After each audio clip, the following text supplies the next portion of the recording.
Hi everybody, what's up?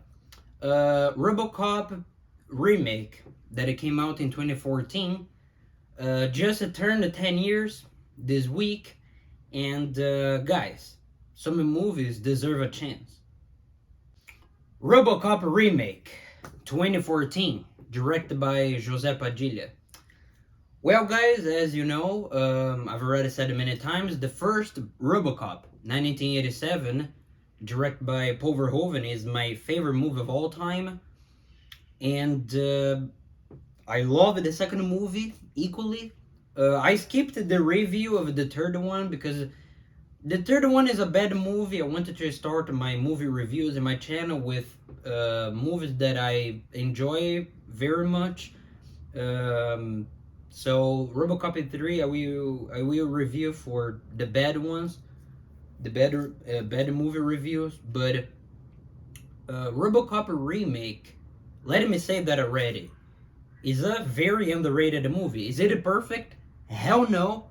But I think it does not deserve the hate that it gets at all. And wow, 10 years. It's been 10 years since this movie came out. And I do remember going to theater to watch this movie with my father because at that time I was already a huge fanatic of a Robocop. I remember when they announced it, and the Brazilian director José Padilha, the same director responsible for the movies Elite Squad 1 and 2, he was going to direct Robocop. And I'm not against the idea of remakes, even when it involves my favorite movie of all time. I think as long as the movie is good, this is what matters. And I think it's kind of unbelievable the amount of a hate this movie gets, and I think it's a very worthy remake, and I'm going to explain why.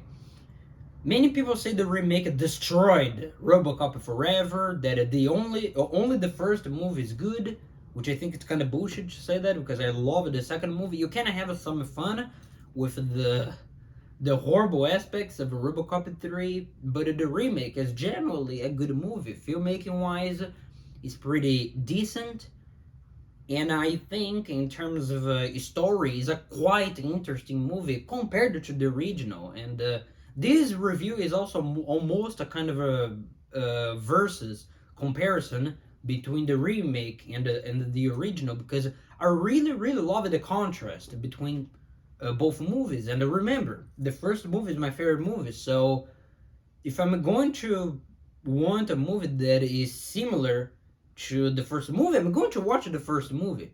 And that's why, or at least one of the aspects I enjoy about the remake so much, because there's a very good contrast between the original and the remake. However, one bad contrast is the violence, but we'll get there. One of the things that I really enjoy about the remake is when Alex Murphy wakes up, he knows who he is. He's completely aware of who he is. He has memory, and he gets really shocked by all of those things around him. He's in a suit that is actually himself. And I really love the psychological aspect of this remake,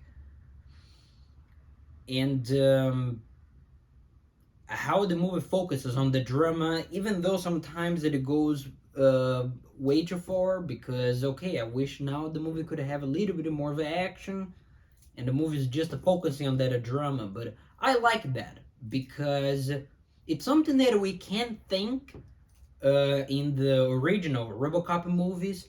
It's slightly explored in the first movie, but the first movie, even the second movie, in the beginning, they don't go really deep inside the psychological suffering of Alex Murphy. At least not that much like the remake. The remake is kind of just about that, and I really love that because it's a good contrast compared to the original Robocop, that when Alex Murphy wakes up, he doesn't know who he is. He doesn't have a memory at all, and eventually he gets his memories, and then his humanity. The remake is actually trying to do kind of the opposite.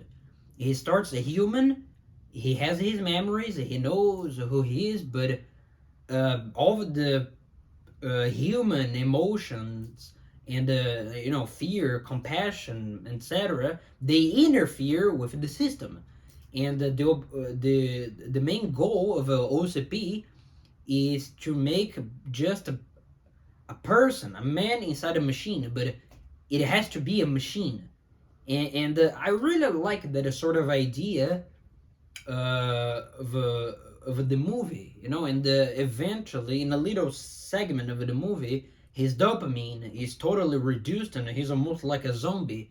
And I like that. I like how the first movie is about Alex Murphy regaining his humanity and his memories, whereas the remake is kind of about his psychological drama and a little part that he loses his humanity, or how OCP wants him to lose his humanity.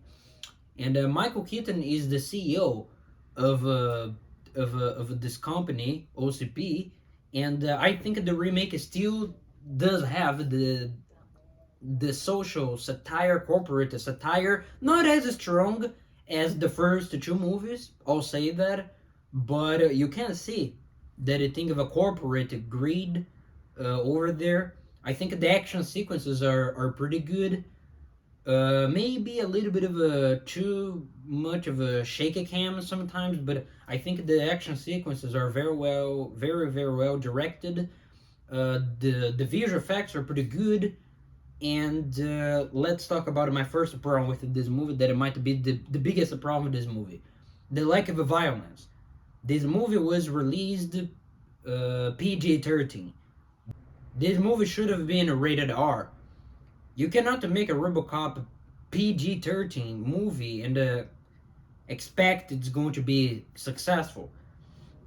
I think the movie should have had more violence, much more, like the first two movies. It was the biggest problem of this remake for me, the lack of violence.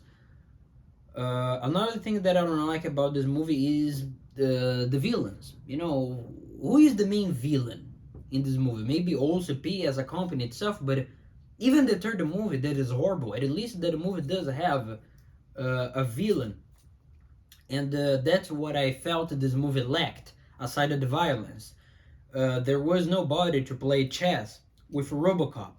There's a guy played by Jack Hurley, who is the closest thing the movie has of a villain, but um, it's not that much. You could say that Michael Keaton's character, the CEO of OCP, is also sort of a villain. There's a whole corruption right there in the police, but the movie doesn't have the villain like in the first three movies, and I think it is a kind of a problem. Um, and like I said, maybe the movie focuses way too much on that personal drama when it would be cool to see more action sequences. And even when we see the action sequences, they are not violent, which is a problem. But I think the pacing of the movie is very good. The cast is amazing. Joel Kinnaman playing Robocop, Alex Murphy, he did a great job. I think he did a pretty good job. Like I said, I mentioned Michael Keaton. We have Jack Haley and Gary Oldman. Gary Oldman plays the scientist responsible for Robocop, and we have Samuel Jackson playing a journalist and a TV host for a news program, and he's very good in that. And I think that's it. It's a movie that doesn't deserve the hate it gets. I definitely agree with the aspect of the movie not being rated R. It should have been rated R. It should have had more violence. But I think the cast is pretty good. The action sequences, even though not violent, are still enjoyable. Very well directed. Really interesting elements in the story. Like I said, the whole contrast compared to the first movie. This thing of the humanity and the man in the machine, how the emotions interfere in the system. Like I said, I really enjoy the contrast between the original and the remake. Like I said, if I'm going to watch a movie more similar to the original, I'm going to watch the original. And this is definitely better than Robocop 3. It's definitely better than the 1994 TV series. It's a very underrated movie, and if you saw this movie 10 years ago and you hated it or disliked it, I think you should give it a second chance because it's a movie that it does not deserve the hate at all. So my rating for RoboCop remake is a 8 out of 10. It's a movie that does have some problems, but it's a very fun movie and an interesting remake, sort of a reimagination of the first movie. And that's it, guys. Thank you so much for watching. Have a good day.